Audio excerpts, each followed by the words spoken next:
17 సీట్లు 4 ప్రధాన పార్టీలు. అన్ని పార్టీల టార్గెట్ ఒకటే. తెలంగాణలో 10కి పైగా స్థానాలు గెలుచుకోవడం. నేషనల్ పార్టీలైన బీజేపీ, కాంగ్రెస్ అయితే తెలంగాణపై స్పెషల్ ఫోకస్ పెట్టాయి. 10కి పైగా సీట్లు గెలుచుకోవాలని బీజేపీ, 14 సీట్లు సొంతం చేసుకుంటామని కాంగ్రెస్ జాతీయ నేతలతో వరుసపెట్టి ప్రచారం చేయిస్తున్నాయి. ప్రధాని మోదీతో సహా కాంగ్రెస్ నుంచి రాహుల్, ప్రియాంక తెలంగాణను చుట్టేస్తున్నారు.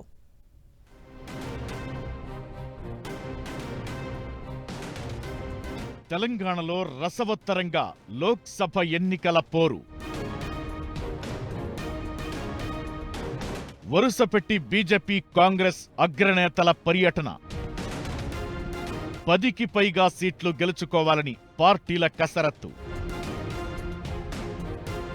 బీజేపీ అయినా కాంగ్రెస్ అయినా టార్గెట్ ఒక్కటే.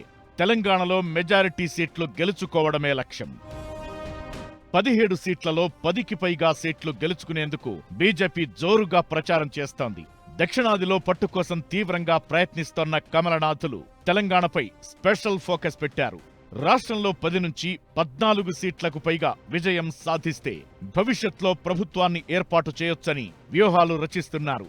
ప్రధాని మోదీ, కేంద్ర హోంమంత్రి అమిత్ షా, బీజేపీ జాతీయ అధ్యక్షులు జేపీ నడ్డాతో పాటు బీజేపీ అగ్రనేతలందరూ పర్యటిస్తున్నారు. జాతీయ నేతల సుడిగాలి పర్యటనలతో బీజేపీ కేడర్లో కొత్త ఉత్సాహం కనిపిస్తోంది. ఇప్పటికే సిద్దిపేట సభకు హాజరైన కేంద్ర మంత్రి అమిత్ షా బీజేపీ 10 నుంచి 14 సీట్లు గెలుస్తుందని ధీమా వ్యక్తం చేశారు. ప్రధాని కూడా తెలంగాణలో మెజారిటీ స్థానాలు సొంతం చేసుకుంటామని ఆశాభావం వ్యక్తం చేశారు. బీజేపీ జాతీయ అధ్యక్షుడు జేపీ నడ్డా మరోసారి సుడిగాలి పర్యటన చేశారు.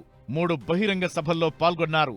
పెద్దపల్లి, భువనగిరి, నల్గొండ బీజేపీ అభ్యర్థులకు మద్దతుగా నడ్డా ప్రచారం చేశారు. కాంగ్రెస్, బీఆర్ఎస్, ఎంఐఎంలు ముస్లిం ఎజెండాను అమలు చేస్తున్నాయని విమర్శించారు నడ్డా. కాంగ్రెస్ పాలిత రాష్ట్రాల్లో ఓబీసీలకు అన్యాయం జరుగుతోందన్నారు. మతపరమైన రిజర్వేషన్లు ఉండొద్దని అంబేద్కర్ చెప్పారని గుర్తు చేశారు నడ్డా. కాంగ్రెస్ झूठे वायदे, झूठे नारे, वोट बैंक की राजनीति, माफिया और अपराधियों के माध्यम से सरकार में वर्चस्व करना, परिवारवाद, भ्रष्टाचार, ये सारे दौर हमने कांग्रेस के जमाने में देखे. ప్రధాని నరేంద్ర మోదీ 7న రాత్రి తెలంగాణకు వస్తున్నారు. రాజ్ భవన్ లో బస తరువాత 8న వేములవాడ రాజన్న ఆలయాన్ని సందర్శిస్తారు. తరువాత వేములవాడలో జరిగే బహిరంగ సభలో పాల్గొంటారు. ఆ తరువాత వరంగల్ బహిరంగ సభకు హాజరవుతారు. బీజేపీ పాలిత రాష్ట్రాల సీఎంలు కూడా తెలంగాణలో లోక్సభ ఎన్నికల ప్రచారాన్ని హోరెత్తిస్తున్నారు. ఉత్తరాఖండ్ సీఎం పుష్కర్ సింగ్ ధామీ, రాజస్థాన్ సీఎం భజన్లాల్ శర్మ ఎన్నికల ప్రచారంలో పాల్గొన్నారు. ముషీరాబాద్, నర్సంపేటలో పుష్కర్ సింగ్ ధామీ ఎన్నికల ప్రచారం చేశారు. సికింద్రాబాద్లోని ఇంపీరియల్ గార్డెన్లో ఉత్తర భారతీయులతో రాజస్థాన్ సీఎం భజన్లాల్ శర్మ సమావేశం నిర్వహించారు.